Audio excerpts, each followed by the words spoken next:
সম্মানিত দর্শক শ্রোতা, আসসালামু আলাইকুম। আজকে আপনাদের সামনে আরো একটি নতুন বিষয় নিয়ে আলোচনা করতে এসেছি যে প্রধান উপদেষ্টার বক্তব্যকে কেন্দ্র করে মধ্যরাতে দাবিতে বিক্ষোভ। ঢাকা বিশ্ববিদ্যালয়ের ছাত্ররা প্রধান উপদেষ্টার একটা বক্তব্যকে কেন্দ্র করেই বিক্ষোভ করেছেন। এই বিক্ষোভটি কেন করেছেন? কিছুদিন পর পর এমন ধরনের বিক্ষোভ হয়। কেন হয়?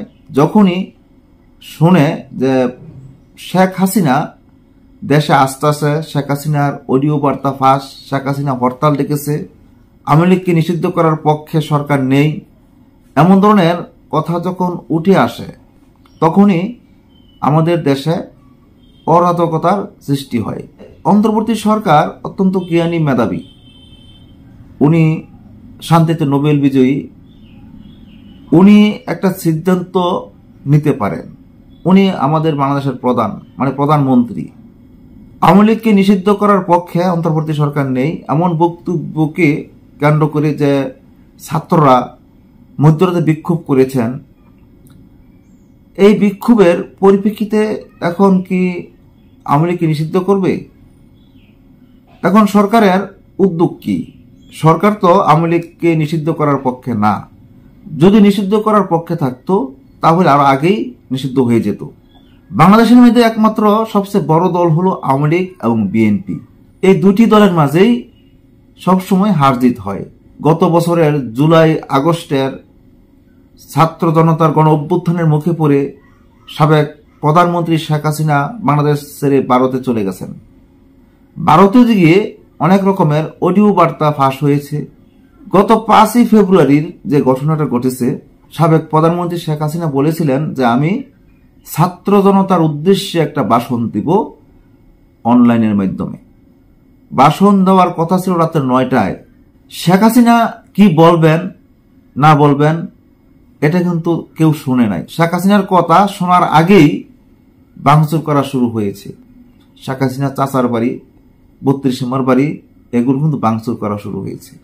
শেখ হাসিনা কি বলবে না বলবে এটা কিন্তু ছাত্ররা শুনতে চায় না।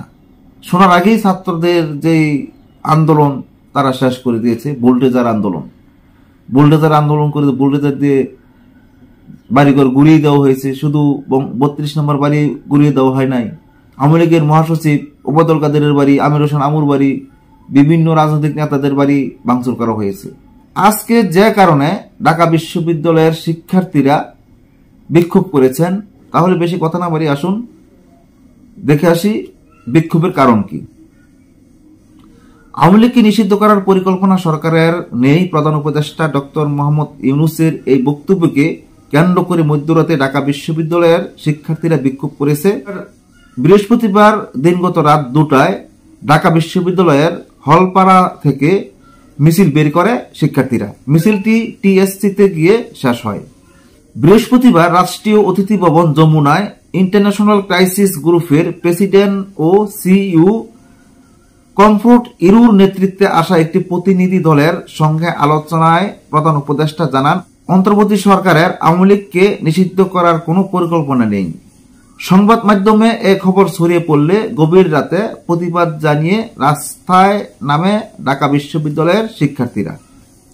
বিক্ষোভ মিছিল থেকে 24-এর বাংলায় আওয়ামী লীগের ঠাঁই নাই, জুলাইয়ের বাংলায় আওয়ামী লীগের ঠাঁই নাই, আওয়ামী লীগ নিষিদ্ধ করতে হবে, ভারতের দালালের হুঁশিয়ারি সাবধান, ক্লিয়ার লীগ ব্যান, ইউনূস সাহেবের বক্তব্য প্রত্যাহার করতে হবে, বিচার চাই, আওয়ামী লীগের বিচার চাই ইত্যাদি স্লোগান দেন। সম্মানিত দর্শক শ্রোতা, আপনারা বুঝতে পেরেছেন এখানে ছাত্ররা কোন ক্ষোভে বিক্ষোভ করেছে।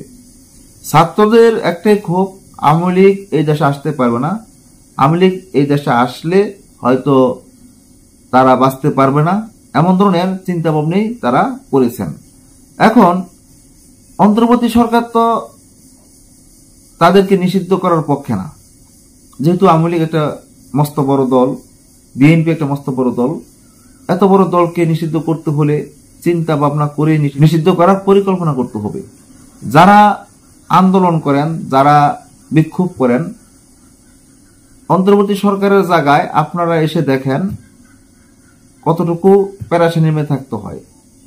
কোন কাজটা করলে ভালো হবে, কোন কাজটা করলে খারাপ হবে, কোন কাজটা করলে অন্তর্বর্তী সরকার সুনামে থাকবে উনি চিন্তা ভাবনা করেই করেন। কিন্তু অন্তর্বর্তী সরকার আমাদের দেশের যে পরিস্থিতি নিয়ন্ত্রণে এনেছে এবং বাংলাদেশের জনগণের যে খাদ্য দ্রব্য নিয়ন্ত্রণে এনেছেন, রমজান মাসের সবকিছুই দাম সুলভ মূল্যে কিনতে পাওয়া যায়, এইটুকুই গরিবের জন্য অনেক উপকার। কি বলবো, অন্তর্বর্তী সরকারের ব্যাপারে বলে শেষ করা যাবে না। আজকের মতো এখানে শেষ করছি। আল্লাহ হাফেজ।